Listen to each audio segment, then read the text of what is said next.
بسم اللہ الرحمن الرحیم الحمد للہ رب العالمین والصلاة والسلام علی اشرف الانبیاء والمرسلین نبینا محمد وعلی آلہ وصحبہ اجمعین اما بعد فاعوذ باللہ من الشیطان الرجیم شہر رمضان الذی انزل فیہ القرآن ھدی للناس وبینات من الھدی والفرقان فمن شہد منکم الشہر فلیصمہ۔ برادران اسلام اور عزیز بھائیو، قرآن مجید کی جو آیت پڑھی گئی، اس میں اللہ رب العالمین نے بیان فرمایا رمضان ہی وہ مہینہ ہے جس میں قرآن نازل کیا گیا، ھدی للناس، یہ لوگوں کے لیے ہدایت ہے، وبینات من الھدی، اور ہدایت کی باتیں بتلانے والا ہے، والفرقان، اور حق و باطل کے درمیان فرق کرنے والا ہے، فمن شہد منکم الشہر فلیصم، تو تم میں سے جس شخص کو رمضان کا مہینہ مل جائے اسے چاہیے کہ اس مہینے کا روزہ رکھے۔ اس آیت میں اللہ رب العالمین نے دو باتیں بیان فرمائی ہیں جو اہم ہیں۔ پہلی بات یہ ہے کہ اللہ تعالیٰ نے قرآن مجید کو رمضان کے مہینے میں نازل کیا، اور بالتحدید لیلۃ القدر میں نازل کیا۔ انا انزلناہ فی لیلۃ القدر، ہم نے اس کو لیلۃ القدر میں نازل کیا۔ اور لیلۃ القدر یہ رمضان کی 21ویں، 23ویں، 25ویں، 27ویں اور 29ویں راتوں میں سے کسی ایک رات میں ہو سکتی ہے۔ تو اللہ تعالیٰ نے قرآن مجید نازل کیا ہے تو عظیم رات میں، جس کی ایک رات کا ثواب 1000 مہینے کی عبادت سے بہتر ہے، یعنی تقریباً 83 سال بنتے ہیں۔ اللہ رب العالمین ہماری عمر سے زیادہ اس ایک رات کا ثواب دیتا ہے۔ تو اللہ تعالیٰ نے عظیم قرآن کو عظیم رات میں نازل کیا ہے، اور اس کا جو وصف بیان کیا ھدی للناس، یہ لوگوں کے لیے ہدایت ہے۔ اللہ تعالیٰ نے قرآن مجید نازل کیا لوگوں کی ہدایت کے لیے ہی نازل کیا ہے۔ الف لام میم ذالک الکتاب لا ریب فیہ ھدی للمتقین، یہ متقیوں کے لیے ہدایت ہے۔ تو اللہ تعالیٰ نے اس کو ہدایت والی کتاب بنایا ہے۔ قرآن مجید لوگوں کو ہدایت کا راستہ فراہم کرتا ہے، گمراہی سے لوگوں کو ہدایت دیتا ہے، ضلالت سے لوگوں کو ہدایت دیتا ہے، جہالت سے لوگوں کو نکالتا ہے، کفر سے لوگوں کو نکالتا ہے، نفاق اور شقاق سے لوگوں کو دور کرتا ہے۔ تو ہر اعتبار سے قرآن مجید لوگوں کے لیے ہدایت ہے۔ تو ہدایت والی کتاب اللہ تعالیٰ نے ہمارے لیے نازل کی ہے۔ کیوں نازل کی ہے؟ تاکہ ہم سیدھے راستے پر چلیں، وہ راستہ جو اللہ رب العالمین کا پسندیدہ ہے۔ اسی لیے اللہ رب العالمین نے سورہ فاتحہ میں بیان فرمایا بطور دعا کہ اہدنا الصراط المستقیم، ہمیں صراط مستقیم پر چلا، ان لوگوں کا راستہ جو نبیوں کا ہے، صدیقین کا ہے، شہداء کا ہے، صالحین کا ہے، یہ ان لوگوں کا راستہ ہے۔ اور یہودیوں کے راستے سے ہمیں دور رکھ، عیسائیوں کے راستے سے ہمیں دور رکھ، کیونکہ عیسائیوں کے علم کے باوجود بھی ان لوگوں نے گمراہی اختیار کی، اور نصارہ نے کتاب حاصل کرنے کے باوجود بھی وہ جہالت کا شکار رہے، اور اپنی جہالت کی وجہ سے اپنی کتاب میں وہ تحریف کرتے رہے۔ اب دوسری بات جو آخر میں بیان فرمائی، فمن شہد منکم الشہر فلیصم، جس شخص کو یہ مہینہ مل جائے اسے چاہیے کہ اس مہینے کا روزہ رکھے۔ تو اللہ تعالیٰ نے اس مہینے کا روزہ ہر مسلمان پر فرض کیا ہے۔ ہر مسلمان جو عاقل ہو، بالغ ہو، اس پر رمضان کے روزے فرض ہیں۔ اللہ کے نبی صلی اللہ علیہ وسلم نے اسلام کے 5 ارکان بیان فرمائے ہیں۔ ان 5 ارکانوں میں سے یہ بھی ایک رکن ہے۔ کلمہ توحید لا الہ الا اللہ محمد رسول اللہ کی گواہی دینے کے بعد نماز قائم کرنا ہے، زکوٰۃ دینا ہے، پھر تیسرے نمبر پر رمضان کے روزے رکھنا ہے۔ رمضان کے روزے اللہ رب العالمین نے فرض کیے ہیں ہر مسلمان کے اوپر، اور اس کے جو فوائد اللہ کے نبی صلی اللہ علیہ وسلم نے بیان فرمائے ہیں، اس کا جو ثواب بیان فرمایا ہے، وہ بہت ساری احادیث میں ہے۔ ان احادیث کو انشاءاللہ ایک ایک کر کے میں آپ کے گوشت گزار کرنے کی کوشش کروں گا۔ ابو ہریرہ رضی اللہ تعالیٰ عنہ سے مروی ہے،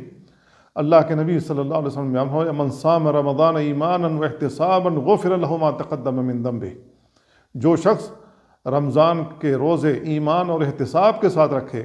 اللہ تعالیٰ اس کی پچھلی گناہیں معاف کر دے گا۔ یہ بخاری اور مسلم کی روایت ہے۔ تو اس سے معلوم یہ ہوا کہ اللہ رب العالمین ہر چھوٹی چھوٹی گناہ کو رمضان کے روزے کی وجہ سے، جب ہم ایمان کے ساتھ پوری یقین کے ساتھ رکھتے ہیں اور احتساب کی نیت ہوتی ہے، ثواب حاصل کرنے کی نیت ہوتی ہے، اور اپنی پریشانیاں جو ہم اور وہ پریشانیاں جو ہم کو لاحق ہوتی ہیں پیاس کی شدت کی وجہ سے، بھوک کی شدت کی وجہ سے، یا اور دیگر کام کرنے کی وجہ سے جو تھکاوٹ آ جاتی ہے، اس کی وجہ سے ہم احتساب کرتے ہیں، اللہ رب العالمین سے ثواب کی امید رکھتے ہیں، تو اللہ رب العالمین ہمارے گناہ معاف کر دے گا۔ اللہ کے نبی صلی اللہ علیہ وسلم کی ایک اور حدیث آتی ہے صحیح ابن حبان میں، ابو سعید خدری رضی اللہ تعالیٰ عنہ سے،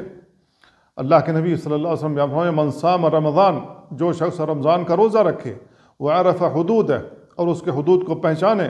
وتحفظ ما ينبغي له ان يتحفظ، اور جس چیز سے اپنے آپ کو محفوظ رکھنا ہے اس چیز سے اپنے آپ کو محفوظ رکھا، کفر ما قبلہ، تو سابقہ گناہیں جو بھی اس سے سرزد ہوئی ہوں گی وہ ان گناہوں کے لیے کفارہ بنا دے گا، اللہ رب العالمین ان کی گناہوں کا کفارہ بنا دے گا۔ اللہ کے نبی صلی اللہ علیہ وسلم کی ایک اور حدیث آتی ہے ابو ہریرہ رضی اللہ تعالیٰ عنہ سے، اللہ کے نبی صلی اللہ علیہ وسلم بیان فرماتے ہیں، الصلوات الخمس، 5 وقتہ نمازیں، والجمعۃ الی الجمعہ، ایک جمعہ سے لے کر دوسرا جمعہ، ورمضان الی رمضان، ایک رمضان کے بعد دوسرا رمضان، مکفرات لما بینہن، ان کے درمیان کا جو وقفہ ہے وہ ان کے لیے کفارہ بن جاتا ہے، اذا اجتنبت الکبائر، جب کبیرہ گناہوں سے اجتناب کیا جائے۔ اب اس حدیث میں ایک شرط بیان کی گئی، جب گناہوں سے، کبیرہ گناہوں سے اجتناب کیا جائے، پرہیز کیا جائے۔ کبیرہ گناہیں بے شمار ہیں، بہت ساری کبیرہ گناہیں ہیں جن کو حافظ ذہبی رحمہ اللہ نے کتاب الکبائر میں جمع کیا ہے۔ ہمیں ان کو پڑھنا چاہیے، دیکھنا چاہیے کہ کون کون سے گناہ کبیرہ ہیں۔ ان گناہ کبیرہ میں سے نماز کا چھوڑنا بھی گناہ کبیرہ ہے۔ میرے بھائیو، جو لوگ روزہ رکھتے ہیں لیکن نماز نہیں پڑھتے تو وہ گناہ کبیرہ کے مرتکب ہو رہے ہیں۔ اب اس حدیث میں کہا گیا ہے ایک رمضان کے بعد دوسرا رمضان گناہوں کے لیے کفارہ ہے۔ کب کفارہ ہوگا؟ جب گناہ کبیرہ سے اجتناب کریں گے۔ نماز چھوڑنے والا گناہ کبیرہ کا مرتکب ہو رہا ہے تو وہ اس کے گناہوں کے لیے کفارہ نہیں بن سکتا ہے۔ اس طریقے سے بہت سارے گناہ کبیرہ ہیں، ہمیں ان سے اجتناب کرنا چاہیے۔ اگر کوئی شخص گناہ کبیرہ میں سے سب سے بڑے گناہ شرک کا مرتکب ہو رہا ہے تو ایسی صورت میں اس کی کوئی بھی عبادت قبول ہی نہیں ہوگی، سرے سے کوئی عبادت قبول ہی نہیں ہوگی۔ تو ہمیں متنبہ رہنا چاہیے کہ کون کون سے کون کون سی گناہ کبیرہ ہیں، اور ان گناہوں میں سب سے بڑا گناہ جو شرک ہے، چاہے اللہ کی ذات میں شرک ہو، اللہ کی صفات میں شرک ہو، اللہ کے افعال میں شرک ہو، یا اللہ کی عبادت میں، ہمیں ان سے اجتناب کرنا چاہیے۔ اگر اجتناب نہیں کرتے ہیں تو ایسی صورت میں ہمارا کوئی بھی عمل قبول نہیں ہوگا اللہ رب العالمین کے نزدیک، اب بلکہ جتنے بھی ہمارے پہلے عمل موجود ہوں گے ہمارے نام اعمال میں، وہ سارے اعمال اللہ تعالیٰ برباد کر دے گا۔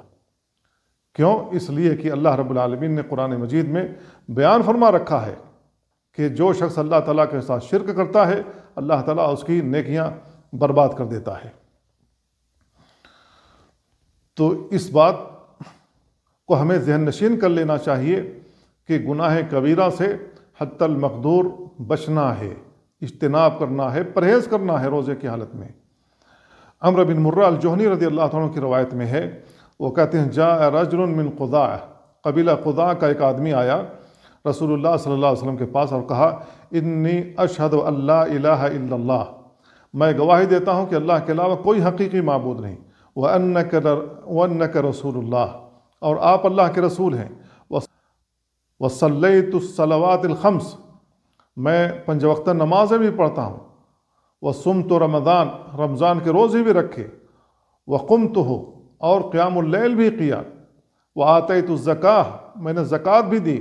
فقال رسول اللہ صلی اللہ علیہ وسلم، تو رسول اللہ صلی اللہ علیہ وسلم بیان فرمایا، من مات علی ھذا،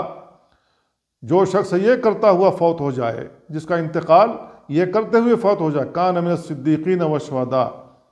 اس کا شمار صدیقین اور شہداء میں ہوگا۔ اس کو امام بزار نے روایت کیا ہے، اور صحیح ابن خزیمہ میں بھی یہ روایت موجود ہے، صحیح ابن حبان میں بھی یہ روایت موجود ہے۔ تو میرے بھائیو، اس میں بہت بڑی فضیلت بیان کی گئی ہے کہ جو شخص کلمہ توحید لا الہ الا اللہ کے اقرار کے بعد نمازوں کا پابند ہو، روزوں کا پابند ہو،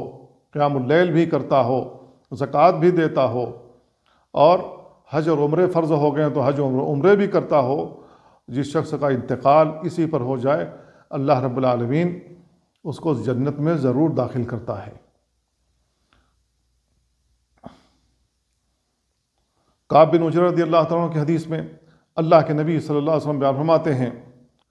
احضر المنبر، ممبر حاضر کرو، فحضرنا،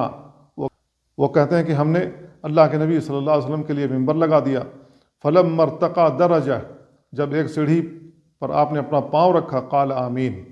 تو آپ نے آمین کہا، جب دوسرے سیڑھی پر آپ نے اپنا پاؤں رکھا تو بھی آمین کہا،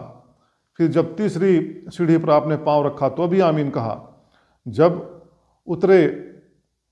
ممبر سے تو ہم نے کہا، اللہ کے رسول، ہم نے آپ سے ایک ایسی چیز سنی ہے، آپ سے پہلے ایسا کرتے ہوئے کبھی نہیں سنا۔ تو اللہ کے نبی صلی اللہ علیہ وسلم بیان فرماتے ہیں، ان جبریل عرض لی، جبریل علیہ السلام میرے پاس آ گئے، انہوں نے کہا، بعد من ادرک رمضان فلم یغفر لہ، وہ شخص دور ہو جائے جس شخص کو رمضان کا مہینہ مل جائے اور اس کی مغفرت نہ ہو سکے، اللہ تعالیٰ سے وہ اپنی معافی نہ طلب کر سکے اور اپنے آپ کو معاف نہ کروا لے، قلت آمین، اس پر میں نے آمین کہا، یعنی اللہ تعالیٰ تو اس کو قبول کر لے۔ جب میں دوسری سیڑھی پر اپنا پاؤں رکھا تو کہا، بعد من ذکرت عنده فلم یصلی علیک، وہ شخص دور ہو جائے جو آپ کا نام سنے اور آپ پر درود نہ بھیجے،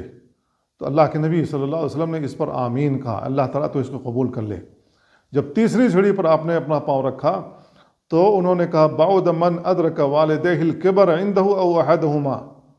جو شخص اپنے والدین میں سے کسی ایک کو یا دونوں کو بڑھاپے میں پالے، فلم یدخلاه الجنہ، ان کی خدمت کر کے اور ان کی رضامندگی حاصل کر کے اپنے آپ کو جنت میں نہ داخل کر لے، وہ شخص دور ہو جائے، تو اللہ کے نبی صلی اللہ علیہ وسلم نے اس پر آمین کہا، یعنی اللہ تعالیٰ تو اس کو قبول فرما لے۔ یہ مستدرک حاکم کی روایت ہے، امام حاکم نے کہا صحیح الاسناد، اس کی سند صحیح ہے۔ تو میرے بھائیو، ہمیں غور کرنا چاہیے، نبی کریم صلی اللہ علیہ وسلم نے اس حدیث کے اندر 3 باتیں بیان فرمائی ہیں، اور ان میں سے ایک یہ ہے، جس شخص کو رمضان کا مہینہ مل جائے اور وہ اپنے آپ کو معاف تک نہ کرا سکے اللہ تعالیٰ سے، اپنے آپ کو جہنم سے آزاد نہ کرا سکے اور اپنا مقام جنت میں نہ بنا سکے، تو وہ محروم انسان ہے۔ اس سے زیادہ محرومی کی اور بات کیا ہو سکتی ہے؟ اگر اس سال محروم رہ گیا،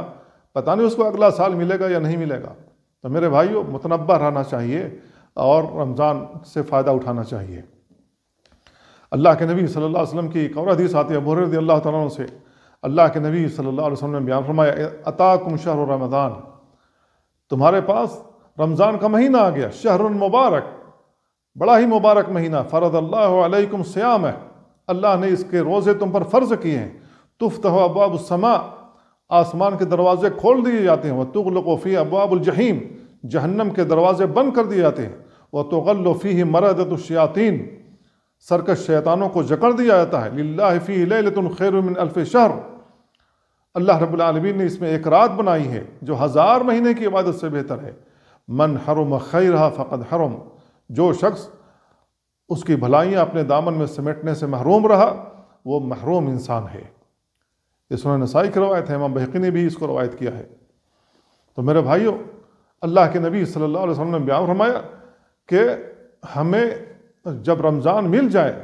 تو ہمیں اپنے دامن میں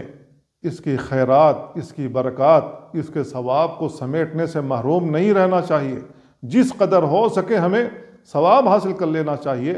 کیونکہ کسی کو بھی معلوم نہیں ہے کہ اگلا رمضان کسی کو ملے گا یا نہیں ملے گا۔ اللہ کے نبی صلی اللہ علیہ وسلم کی ایک اور حدیث انس بن مالک رضی اللہ تعالیٰ عنہ سے آتی ہے، وہ کہتے ہیں دخل رمضان، رمضان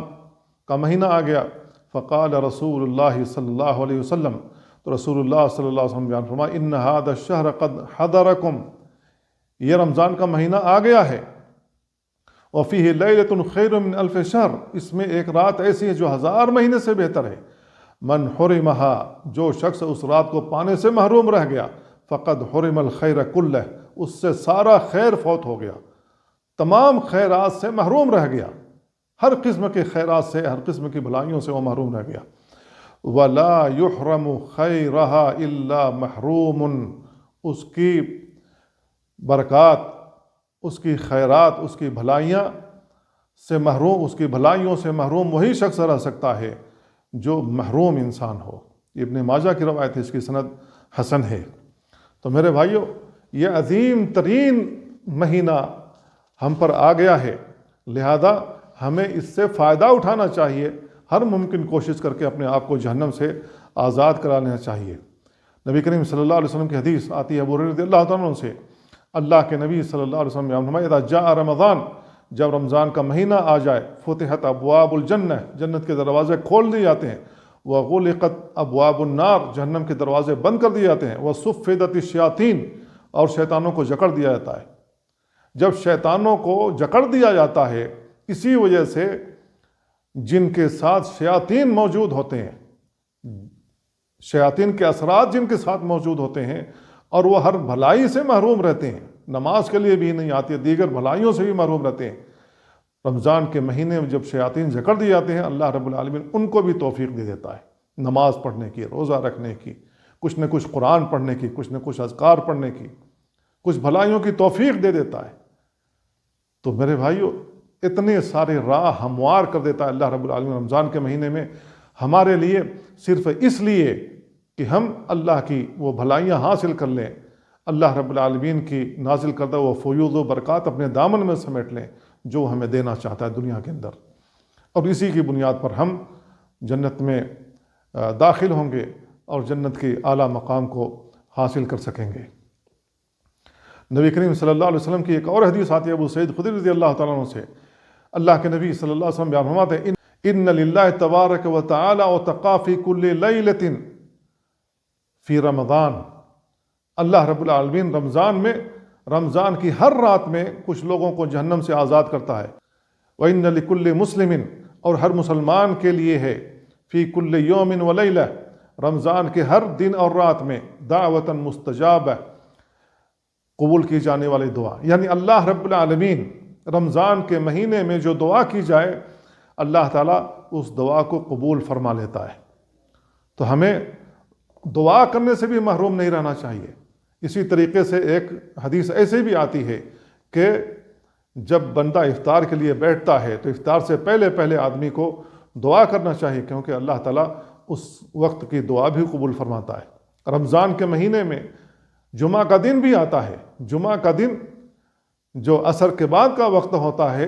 غروب آفتاب تک، یہ بھی قبولیت کا وقت ہے، تو اس دن سے بھی ہمیں فائدہ اٹھانا چاہیے۔ اور اللہ رب العالمین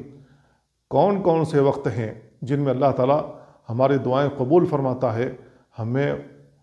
اس کا تتبع کرنا چاہیے، اس کو تلاش کرنا چاہیے، تاکہ ہم اس وقت سے خاص فائدہ اٹھائیں، اللہ رب العالمین کے مقربین میں شامل ہو جائیں، اللہ تعالیٰ سے دعا کر کے، اللہ تعالیٰ سے لو لگا کر کے، اللہ رب العالمین کی قربت حاصل کر کے، اللہ رب العالمین سے مناجات کر کے ہم اللہ تعالیٰ سے قریب ہو جائیں۔ اللہ تعالیٰ سے دعا اللہ ہمیں ان باتوں کو سمجھنے اور ان پر عمل کرنے کی توفیق عطا فرمائے۔ وصلی اللہ وسلم علی نبینا محمد وعلی آلہ وصحبہ اجمعین۔ والسلام علیکم ورحمۃ اللہ وبرکاتہ۔